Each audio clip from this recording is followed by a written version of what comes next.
Comment soigner les gingivites, les déchaussements des dents, les gencives qui saignent à répétition? C'est ce qu'on va voir ensemble dans cette vidéo. Bonjour à vous et bienvenue dans cette nouvelle vidéo. Je m'appelle Coralie Béguin, je suis coach naturopathe et conférencière. Je suis ravie de vous retrouver pour cette nouvelle vidéo où aujourd'hui on va parler des gingivites et notamment des saignements des gencives, mais aussi de tout ce qui est déchaussement des dents. Alors je sais que vous êtes nombreux à avoir ce type de symptômes, en fait, parce que je le vois de plus en plus dans les consultations, aussi bien chez les personnes, on va dire, d'un certain âge, mais aussi chez les jeunes, hein, ça touche beaucoup de jeunes. Je vois des personnes qui ont 18-19 ans, qui me disent déjà qu'ils ont de la gingivite et qui voient régulièrement le dentiste pour ça. Alors à la base, la gingivite c'est quoi? Je pense qu'au niveau des symptômes, vous l'avez vu, c'est-à-dire que quand vous venez vous brosser les dents, vous avez très souvent la gencive qui se met à saigner. Vous avez la gencive beaucoup plus sensible que d'habitude par rapport à la majorité des gens. Le fait de boire froid aussi, un liquide froid, ça peut tout de suite vous glacer les dents. Et vous avez en fait cette partie de la gencive qui va se rétracter, c'est-à-dire qui va s'affaisser. Alors soit en bas, hein, chez des personnes ça peut être vraiment en bas, c'est-à-dire que ça va la gencive s'affaisse, ou en haut aussi, donc du coup on va commencer à voir vos racines. Le problème c'est qu'en fait si les racines des dents ne sont plus protégées, ça emmène du tartre, ça emmène des caries et plein de choses. Et puis aussi en fait la dent est beaucoup plus sensible, hein, parce que quand vous mangez chaud ou quand vous buvez un liquide froid, tout de suite vous le sentez au niveau des racines parce que ça attaque et c'est à vif en fait. Donc ça c'est le gros problème. Et puis après en fait, quand il y a eu déjà un certain nombre d'années ou de mois où la gingivite s'est installée, qu'il n'y a pas eu forcément de traitement ou de réglage alimentaire, ce qui se passe c'est qu'il peut y avoir aussi un déchaussement des dents, parce qu'en fait comme la gencive, je vous l'ai dit, elle est à l'air libre en fait, du coup ça emmène vraiment ce déchaussement des dents, et ça c'est vraiment problématique parce que déjà d'une ça coûte très très cher de faire tout ce qui va être traitement avec les dentistes pour ça, et deuxièmement c'est vraiment très très désagréable en fait quand vous avez forcément vous perdez vos dents, c'est sûr que c'est pas les symptômes qui sont les plus agréables à vivre. Donc ça c'est vraiment dérangeant, et je vais vous donner des clés dans cette vidéo justement pour qu'on puisse voir ensemble déjà les causes de pourquoi vous avez ça, et de traiter le fond. Je vais vous donner aussi quelques techniques naturelles en fait pour soulager ça quand ça vous arrive. Alors ce qu'il faut savoir, c'est qu'en général, quand vous êtes atteint de gingivite, de déchaussement des dents, de saignement des gencives, il y a deux choses, moi que j'identifie. Il y a la carence, c'est-à-dire que vous êtes carencé, que votre organisme en fait il est carencé. Parce que en fait, ce qu'il faut comprendre, c'est que les gencives, c'est un tissu conjonctif minéral, et donc ça veut dire que votre corps, s'il est en carence, il va puiser en fait dans ce tissu pour du zinc, du magnésium, voilà, tout ce qui va être oligo-éléments, calcium, etc. Et du coup, en fait, si vous êtes en carence, le corps, lui, va prendre au plus pressé. Donc il y a des personnes, ça va être tout de suite au niveau des gencives, chez d'autres, ça va être au niveau des os, au niveau des muscles. Donc ça dépend après de votre tempérament, de comment vous vous alimentez. Mais en général, ça c'est la première cause. La deuxième cause, c'est en général aussi que au niveau du tube digestif, ça se passe pas très bien, parce que je vois beaucoup de personnes qui ont de la gingivite et qui ont des troubles digestifs. Alors je dis pas que c'est tout le temps à chaque fois, mais ça revient. Il y a des personnes, ça va être vraiment que de la carence, et pour d'autres personnes, en fait, ça va vraiment être lié au tube digestif, c'est-à-dire que les gencives reflètent votre état digestif. Donc ça veut dire que si vous avez des problèmes au niveau de votre flore buccale en tout cas, ça veut dire qu'au niveau de la flore intestinale, ça se passe pas bien. Et très souvent, moi, ce que je vois chez des personnes qui ont du fort déchaussement des dents, il y a de la colopathie ou de la RCH ou ce genre de choses. Parce qu'en fait, forcément, au niveau du ventre et de la flore buccale, ça communique. Ou même au niveau de l'estomac. Il y a des personnes qui, comme ils ont beaucoup de remontées acides aussi, ça s'attaque au niveau de la paroi aussi, de la flore buccale. Donc voilà. Donc ça, c'est vraiment les deux choses que j'identifie le plus et que je voulais vraiment vous donner aussi pour que vous voyez si vous aussi vous êtes dans ces cas-là. Alors, comme c'est quelque chose qui est de plus en plus courant, au niveau du traitement, je vais dire allopathique, donc du traitement avec le dentiste, en général, ce qui se passe, c'est que quand on vous diagnostique une gingivite, un déchaussement des dents, il y a tout un protocole en fait à faire et à suivre avec un chirurgien dentiste qui va vraiment être spécialisé là-dedans. Et du coup, ce qui se passe, c'est qu'en général, on vous regarde les gencives, on vous dit voilà effectivement que vous avez une paroi qui est un peu faible, qui commence à se rétracter, et on vous fait suivre un traitement de 6 mois à 1 an justement pour équilibrer tout ça. Donc ça passe par des bains de bouche, ça passe aussi par des brossettes. S'il y a des personnes qui ont déjà fait ce traitement, elles savent de quoi je parle. Donc vous passez des brossettes matin et soir après chaque brossage en fait, avec du bicarbonate de soude et de l'eau oxygénée. En fait, vous faites un mélange et vous passez entre chaque dent, vraiment voilà, pour nettoyer et voilà, c'est vraiment nettoyer la gencive et pouvoir en fait aussi enlever tout ce qui va être bactéries pour pas que ça prolifère. Donc ça, on vous fait faire un traitement comme ça pendant 6 mois et avec des bains de bouche régulièrement matin et soir pour vraiment nettoyer tout ça. Et puis parfois, dans certains cas aussi, on vous parle aussi de greffe de gencive, c'est-à-dire qu'on vient vous prélever un bout du palais en fait, souvent pour le coller en fait au niveau de la gencive. Hein. Donc on vient greffer une partie du palais pour vraiment greffer au niveau de la gencive pour renforcer la gencive. Donc ça c'est bien parce que c'est des traitements on va dire local d'appoint. Par contre en fait, si le fond n'est pas traité, parce que là on vient entre guillemets juste traiter en superficiel je vais dire. Si par contre on ne traite pas en fait en fond vraiment la cause, pourquoi en fait votre gencive se déchausse, vous aurez beau faire des traitements etc. ou même que des fois on vous fait remonter la gencive, il y a des dentistes avant de passer à la greffe qui vous font remonter la gencive, bizarrement 3-4 semaines après ça redescend en fait. Bah oui parce qu'en fait comme le fond n'a pas été traité, la partie des carences, la partie du tube digestif n'a pas été traitée, bah forcément en fait votre corps lui il revient à son niveau de base et en fait il faut pas oublier que tout ça, si votre corps il fait ça, c'est parce que ce sont des mécanismes soupapes protecteurs qui sont là aussi pour pas faire varier le pH du sang en fait. À chaque fois je répète, mais tout ce qui est carence, tout ce qui est déminéralisation, c'est là aussi parce qu'en fait notre pH du sang ne peut pas varier et que pour bien maintenir un état d'équilibre et de vitalité, d'homéostasie au niveau du corps, eh bien on a ces fameux effets soupapes de sécurité qui sont là justement pour jamais faire varier le pH du sang. Alors si vous êtes passé par ce type de traitement avec un chirurgien dentiste ou un dentiste, ça serait intéressant de partager votre expérience, de savoir ce que vous en avez retiré, si ça vous a aidé, si au contraire ça vous a pas forcément aidé ou vous avez eu des symptômes après ça. N'hésitez pas justement à partager dans les commentaires un peu votre retour d'expérience parce que c'est toujours intéressant de partager vos expériences et de pouvoir aussi vous aider et soutenir en fait. Moi je trouve que c'est vraiment important les retours d'expérience parce que des fois on se sent seul par rapport à ce qu'on vit au niveau des symptômes, des fois on est un peu mal orienté, pas forcément écouter et du coup c'est pour ça aussi que j'apprécie vraiment de vous faire des vidéos sur YouTube, c'est aussi pour pouvoir partager avec vous tout ça et que vous aussi vous puissiez en retour nous partager vos retours. Alors moi au niveau de mon observation en tant que naturopathe, j'ai accompagné pas mal de personnes qui avaient des déchaussements des dents et des gingivites à des fois à des stades très avancés. Donc c'est long, hein, je vais pas vous le cacher, mais c'est long pour que ça revienne et qu'on répare tout ça.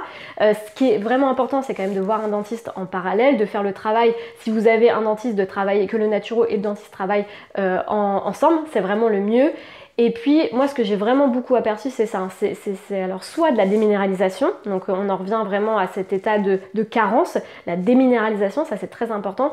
Et deuxièmement j'ai aperçu beaucoup de personnes chez des jeunes qui avaient de la RCH, de la colopathie, vraiment le tube digestif en vrac, qui ont de la gingivite et du déchaussement des dents.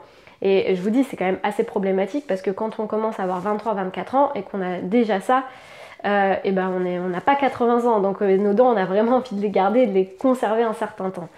Alors une des causes que je vois très régulièrement dans les gingivites, c'est comme je vous le disais la déminéralisation et ça passe notamment par un excès de fruits.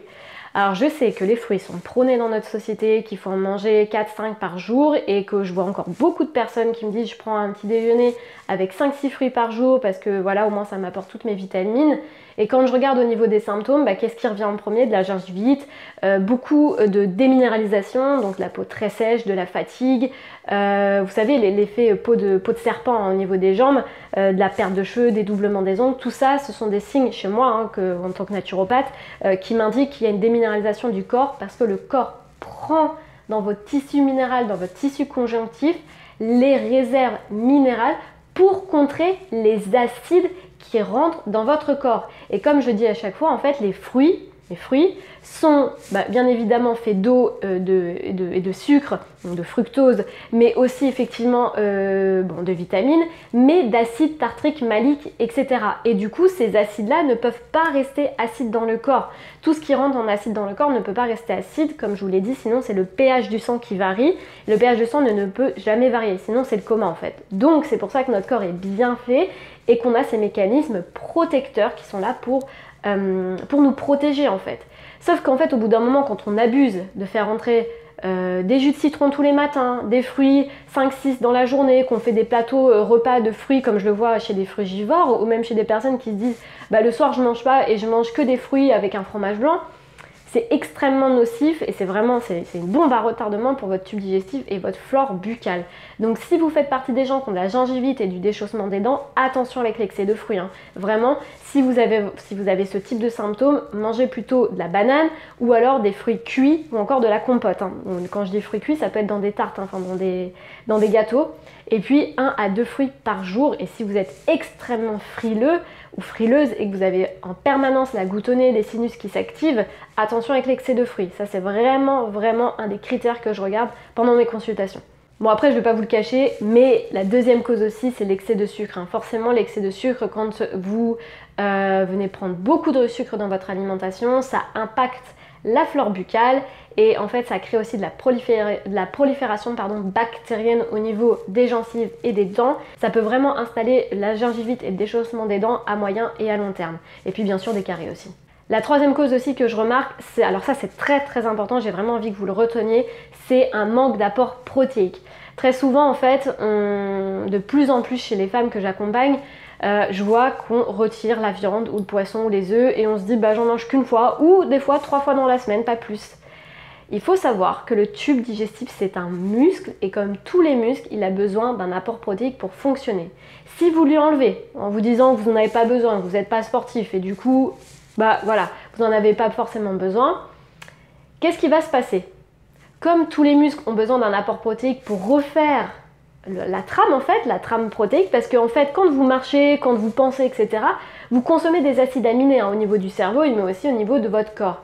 Et s'ils ne sont pas apportés 2 fois par jour en quantité raisonnable et en quantité par rapport aussi à vos dépenses énergétiques, votre corps il va vous dire ok tu m'en apportes pas, très bien, je vais aller chercher là où il y en a, donc dans vos muscles, dans vos os, parce que c'est un tissu conjonctif aussi les os, dans les gencives, sur la peau, dans les ongles, dans les cheveux également. Des personnes qui ont tout le temps de la perte de cheveux alors qu'avant il n'y en avait pas, eh bien posez-vous la question aussi de savoir au niveau de votre apport protéique où est-ce que vous en êtes. Donc ça c'est très important parce que aujourd'hui on nous fait peur avec la viande, on nous dit que c'est cancérigène, on nous dit qu'il ne faut plus manger de poisson gras et du coup on se retrouve, moi je me retrouve à avoir des personnes en consultation qui me disent je sais plus quoi manger parce que je suis complètement perdue avec tout ce qu'on me dit. Un coup on me dit qu'il faut manger 5 fruits et légumes par jour, après le lendemain vu qu'il y a des pesticides, il faudrait plus en manger. La viande il faut éviter parce qu'il y a tous les antibiotiques, les poissons il y a les métaux lourds, etc. Mais en fait on ne se rend pas compte que de priver le corps d'un aliment protéique, c'est 10 fois pire en fait que de manger de temps en temps, je vais dire, un peu d'antibiotiques dans la viande ou un peu de métaux lourds en fait. Parce que, alors je dis pas qu'il faut manger que ça, le but c'est de varier bien évidemment votre alimentation, mais après si vous mangez de la viande de qualité biologique ou pas forcément que biologique, mais chez un producteur, vous savez comment la bête est élevée, etc. Dans ces cas-là, effectivement, oui, ça sera pas la même viande qu'achetée dans un magasin, dans un supermarché où vous savez pas d'où elle vient, vous savez pas à qui vous donnez votre argent, voilà. Donc tout ça c'est important aussi de vous intéresser à ce que vous mettez dans votre tube digestif et dans votre corps. C'est l'essence, l'alimentation c'est l'essence, c'est le carburant de votre corps et de toute façon si vous vous dites que pour vous le budget alimentation c'est pas important, c'est pas nécessaire, dans ces cas-là c'est sûr que vous allez avoir des répercussions sur votre corps. Peut-être pas tout de suite, parce qu'il y a des personnes qui me disent ça fait 3, 4, 5 ans que je mange mal et d'un coup j'ai eu plein de symptômes. Oui, parce qu'en fait votre corps il a engrangé, et au bout d'un moment il se dit non mais faut arrêter là, faut vraiment arrêter ça. Et du coup, il va vous sortir tous les symptômes. Si vous avez eu par exemple un stress, un très fort stress, c'est là où tout va sortir, ou des personnes qui n'ont jamais de symptômes, jamais de petits symptômes protecteurs, mais par contre, quand ils vont avoir quelque chose, ça va être un énorme symptôme qui va sortir. Donc voilà, je le répète encore une fois, en naturopathie, on préfère avoir des personnes qui ont tout le temps des petits mots de travers, même si c'est très dérangeant au niveau de la société, parce qu'on nous dit tout le temps qu'il faut jamais être malade, jamais être absent, etc., jamais être fatigué, jamais ceci, jamais cela. Par contre, c'est pas vrai en fait. Le corps, il a besoin de temps de repos. Et quand vous avez des petits maux des fois de temps en temps, une petite angine, un petit mal de tête, je vais dire une petite hémorroïde ou quelque chose comme ça, c'est ok en fait. C'est quand c'est chronique ou c'est plus là où c'est qu'il y a un problème en fait. Hein. Et le corps en fait, il n'est pas fait pour que nous vivions un enfer avec lui. Hein. Donc la quatrième cause aussi également que je vois, c'est un trop faible apport d'aliments verts, donc d'aliments de légumes verts, parce que forcément dans les aliments verts, dans les légumes, vous avez beaucoup de minéraux, beaucoup d'oligo-éléments, et ça c'est très important aussi quand vous avez la gingivite, c'est-à-dire que vous êtes en carence. Et la carence aussi, ça vient également du fait d'apporter trop d'acide ou d'apporter trop d'aliments de plats préparés, etc., ou trop de sucre, trop de choses raffinées, et du coup vous n'avez pas assez de légumes verts dans votre alimentation. Donc bien veiller aussi à vos légumes, midi et soir. De toute façon, on regarde en Asie, hein, ils n'ont pas ce type de pathologie parce qu'ils mangent énormément de légumes, énormément de poissons, et ils ont une alimentation qui est digeste, variée, équilibrée et individualisée en fonction de leur mode de vie. Donc ça, c'est très très important de revenir aussi dans votre assiette et de vous dire, est-ce que j'ai un légume à chaque repas? Non? Ah bah ok, bah faut que je fasse le nécessaire. Et comme je le dis souvent, on est dans une société où on est tout le temps pressé, donc si vous n'avez pas de légumes ou vous ne pouvez pas faire du frais, bah, c'est pas grave, achetez du surgelé, achetez une boîte de temps en temps, c'est ok en fait. Moi je préfère quelqu'un qui me dise en consultation, bah des fois j'ai pas le temps et du coup j'ouvre une boîte, je la rince bien et je fais cuire mes légumes, plutôt qu'une personne qui me dise, mais je mange jamais de légumes parce que je refuse de manger de la boîte. Ouais d'accord, mais en fait il vaut mieux manger de la boîte de temps en temps que pas de manger de légumes du tout. Donc ça c'est important aussi de comprendre ça et de bien regarder dans votre assiette si vous avez un apport de légumes à chaque repas. La cinquième chose également, bon ça je pense que vous le savez, mais tout ce qui va être un excès de tabac, un excès d'alcool et un excès de stress. Toutes ces choses-là également, ça vient en fait monopoliser notre système nerveux, ça vient contrer l'immunité et on sait aujourd'hui que le tabac, bon forcément c'est vraiment pas bon pour les dents, c'est vraiment pas bon pour tout le corps en fait. Donc effectivement les fumeurs, on va dire 2 fois plus de risques d'avoir de la gingivite et du déchaussement des dents que des personnes qui ne fument pas. Idem pour l'alcool aussi, hein, c'est vraiment pas bon d'en consommer tous les jours. Ça dépend de quel type d'alcool, mais moi je suis pas spécialement pour non plus le fait de prendre tous les jours de l'alcool ou même un verre de vin rouge. On nous dit que c'est bon, etc. Mais ça dépend du potentiel aussi homéostasique, du potentiel vital que vous avez et comment aussi est l'état de votre foie en fait. Hein. Parce que je vous l'ai dit de toute façon, mais en fait, vous le savez qu'à chaque fois que vous mettez un aliment, c'est le foie qui doit le détoxifier, il doit détoxifier notre sang. Et si à chaque fois vous prenez de l'alcool, c'est sûr que ça ralentit la détoxification et la détoxination du sang par le foie. Donc attention, si vous buvez aussi beaucoup d'alcool de ce côté-là, ça peut vraiment aussi induire du déchaussement des dents et de la gingivite, du saignement des gencives à répétition. Alors sixième cause, ça c'est très très très important parce que je le vois énormément chez les sportifs qui sont atteints de saignement des gencives à répétition, c'est le fameux grignotage. Et ça, je le sais que c'est vraiment une bombe pour vraiment vos gencives parce que qu'est-ce qui se passe chez les sportifs qui font, vous savez, les repas fractionnés? Peut-être que, attention, peut-être que vous n'êtes pas sportif, mais peut-être que vous faites aussi vos repas fractionnés. C'est-à-dire que vous allez manger à 7h, puis vous allez remanger une collation vers 10h30, un fruit, des amandes, un café. Et puis à midi, vous allez manger, et puis à 16h, vous allez manger encore une collation. Parfois même à 18h, quand vous rentrez, vous refaites quelque chose, vous remangez quelque chose, et ensuite vous avez votre repas du soir vers 20h. Mi bout à bout, vous avez lancé entre 5 et 7 digestions. Qu'est-ce qui se passe au niveau de notre tube intestinal? Qu'est-ce qui se passe au niveau du tube digestif et de la flore buccale? Et bien il se passe qu'en fait déjà, 1, vous empêchez le nettoyage du tube digestif et de 2, vous êtes tout le temps en train de digérer et en train d'avoir votre immunité locale qui est ici. Et comme vous assimilez moins bien, parce que forcément comme vous êtes tout le temps en digestion et que quand vous lancez votre cycle digestif à 7h et que à, je vais dire 2-3 heures plus tard, vous mettez un café, ou même pire, vous arrivez sur votre lieu de travail à 8h30, vous prenez un café avec votre collègue, on vous offre quelque chose vers 10h, 10h30, un fruit, et tout ça, vous êtes en train de stopper les premières digestions, vous n'arrivez plus à assimiler correctement, il n'y a plus de nettoyage du tube digestif et du coup ça impacte énormément la flore buccale. En fait de ici jusqu'en bas ça communique et quand votre flore intestinale est détraquée, qu'il y a un mauvais équilibre entre je veux dire les bonnes bactéries et les un peu moins bonnes bactéries, même si on n'a pas des mauvaises, mais en tout cas si les mauvaises bactéries prennent le contrôle de votre flore intestinale et que vous avez de la putréfaction et de la fermentation, forcément au niveau de la bouche, ça va se ressentir. D'ailleurs, c'est très simple, mais chez les personnes qui ont des gros problèmes digestifs, très souvent au niveau de de la laine, ça se ressent parce que vous avez de la fermentation et que forcément c'est un tube, hein, donc ça communique, hein, ça s'arrête pas ici, hein, ça vient ici. Et très souvent des personnes qui se plaignent d'avoir une haleine vraiment horrible le matin ou dans toute la journée, qu'elles ont l'impression vraiment de sentir mauvais et que même on leur dit, c'est parce qu'il y a de la fermentation et de la putréfaction intestinale et que c'est trop difficile à digérer. Donc pareil, les personnes qui mangent des porridge le matin avec des fruits, des baies de goji, des poudres dans tous les sens en se disant je fais un super petit déj et j'ai pas faim jusqu'à 14 ou 15 heures, c'est une catastrophe pour le tube digestif. Donc attention avec tout ce type de mélange et attention avec vos grignotages dans la journée, ça vient vraiment trop impacter la flore buccale et ça je le vois vraiment régulièrement. Donc des personnes qui ont effectivement de la gingivite ou en tout cas des petits saignements des gencives, de prendre un café à 10 h ou de reprendre un café vers 14 ou 15 h, attention avec ça. Supprimez les cafés aussi parce que ça impacte vraiment beaucoup la flore buccale et dans ces cas-là, gardez votre café le matin au petit déjeuner et le midi juste après avoir mangé. Ça ira totalement.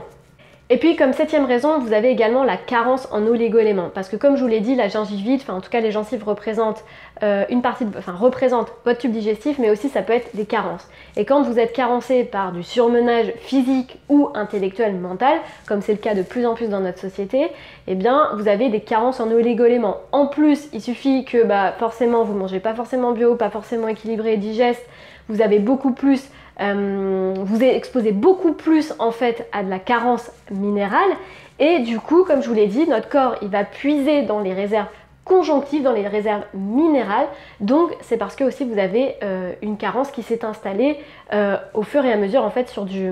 Alors c'est pas que sur du court terme, hein, mais ça peut être sur du moyen long terme. Donc dans ces cas-là, c'est bien de se supplémenter un petit peu, soit de faire une cure par exemple de Quinton qui va être reminéralisante, soit après de voir avec votre naturopathe aussi pour voir avec lui quel type de cure vous pouvez faire pour vous reminéraliser. Moi en tout cas effectivement quand il y a de la carence, quand il y a de la gingivite, je conseille effectivement certains produits pour reminéraliser l'organisme parce que ça me paraît important. Et vous avez également aussi la prêle en infusion et l'ortie qui vont être des super plantes pour vous reminéraliser. L'ortie, c'est une plante que je recommande énormément chez les sportifs. Ça fait vraiment des merveilles et surtout aussi dans les cas d'anémie. Donc ça, retenez ce petit conseil. N'hésitez pas à vous faire 2 à 3 infusions par jour si vous avez les gencives qui saignent constamment, si vous êtes fatigué, épuisé, déminéralisé. Donc les signaux qu'on a vus juste avant. Alors comme protocole naturel sur les dents, qu'est-ce qu'on peut faire? Alors moi ce que je recommande déjà c'est de faire des bains de bouche avec un hydrolat de laurier noble qui est un antiseptique naturel et qui va vraiment assainir la flore buccale.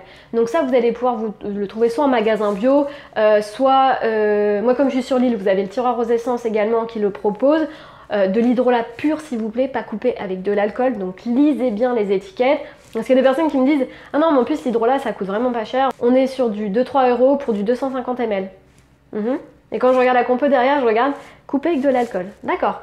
Donc attention à ça, veillez bien à lire les étiquettes, renseignez-vous auprès des vendeurs, si c'est un magasin bio ou quoi que ce soit, mais demandez bien si l'hydrolat est pur. Ça c'est hyper important pour la gencive. Donc de faire 1 à 2 fois par jour des bains de bouche avec du laurier noble. Également, vous pouvez vous faire aussi des bains de bouche, d'alterner entre le laurier noble et la camomille romaine en hydrolat, parce que la camomille romaine est un anti-inflammatoire naturel et ça va venir calmer la gencive si elle est très fortement irritée et si vous avez mal, et bien de bien faire passer la camomille romaine dans les gencives et ensuite de recracher. Vous pouvez garder un petit peu... Vous pouvez garder la camomille romaine vraiment dans les gencives pendant 1 minute. Déjà 1 minute c'est très long, entre 30 secondes et 1 minute pour vraiment la faire passer. Et puis voilà, vraiment avoir ce côté antibactérien et puis anti-inflammatoire. Ça va venir apaiser en fait la camomille romaine. On s'en sert beaucoup pour venir apaiser notamment les mycoses aussi vaginales et aussi au niveau de la flore buccale quand ça saigne beaucoup. Donc ça vous pouvez faire ça.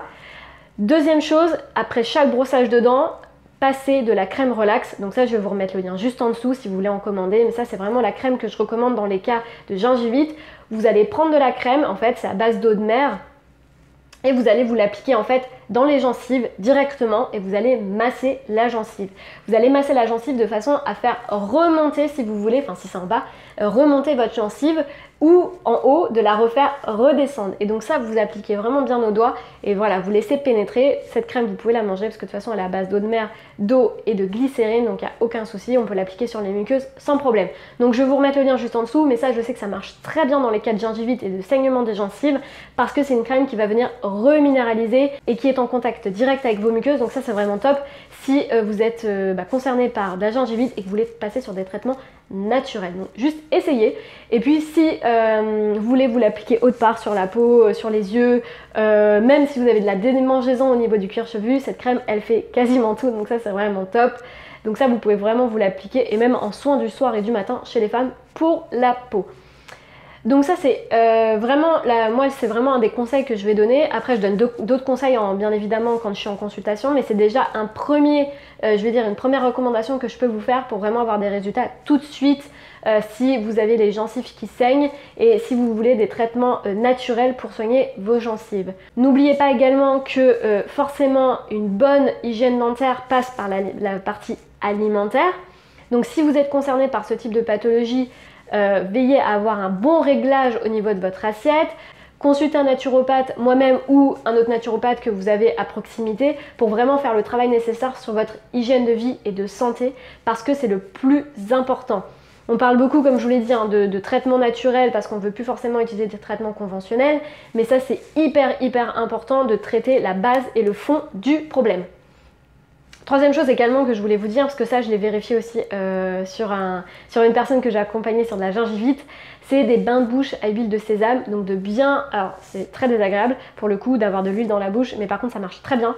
En plus de la crème et des bains de bouche au laurier noble et de la camomille romaine, c'est de venir prendre une cuillère à soupe d'huile de sésame et de vous faire vraiment des bains de bouche. Alors là pour le coup ça va être beaucoup plus long, on est sur du 10 à 15 minutes, donc vous allez un peu baver parce que forcément de garder de l'huile dans la bouche c'est pas très agréable, mais ça peut être aussi une bonne façon aussi de passer sur un traitement naturel. Dans ces cas là, si vous faites un trajet en voiture, voilà, n'hésitez pas à le faire à ce moment là. Bon, si vous êtes dans les transports en commun c'est beaucoup plus compliqué, vous n'allez pas avoir forcément l'huile dans la bouche et vous allez en mettre partout sur les personnes qui sont à côté de vous, on va vous prendre un peu pour un fou. Mais si vous avez le temps effectivement le matin, de 10 à 15 minutes ça peut être vraiment bien. Si c'est trop compliqué pour vous, restez sur le bain de bouche avec l'hydrolat et avec la crème relax, ça suffira amplement, et travaillez sur vos piliers de vie et de santé. D'ailleurs, je ne sais pas si c'est déjà fait, mais je vous ai préparé un e-book dans lequel vous allez retrouver les 5 piliers de santé pour se réapproprier son corps et sa santé. C'est vraiment tiré de toutes les consultations que j'ai pu faire, de toutes les observations que j'ai faites et ce qui vous amène vers la santé durable. Donc c'est un cadeau, donc c'est juste en dessous au niveau de lien si vous voulez le télécharger. Et puis si vous avez envie de me voir en consultation, et bien c'est avec plaisir. Vous avez un lien juste en dessous pour prendre rendez-vous maintenant avec moi directement via mon agenda sur mon site web. Vous pouvez payer en ligne également. Et puis si vous avez des questions ou des messages à nous faire passer, n'hésitez pas à les mettre directement dans les commentaires sur YouTube. Ça me fait toujours, c'est vraiment toujours un plaisir de vous lire. J'ai pas le temps de répondre à tout le monde, mais vraiment je vois tous vos commentaires et vraiment c'est une source pour moi positive pour vous fournir encore plus de contenu et vous aligner aussi avec votre santé au naturel et travailler sur vos piliers de santé pour supprimer les causes des pathologies et des symptômes. Voilà. J'espère en tout cas que cette vidéo vous aura aidé à avancer, j'espère qu'elle vous aura apporté des clés concrètes. Et puis on se rejoint sur les réseaux sociaux, Facebook, Instagram. Vous avez mon mail également si vous avez des questions. Prenez soin de vous et de votre santé, c'est le bien le plus précieux que vous avez. Je vous embrasse, à très vite.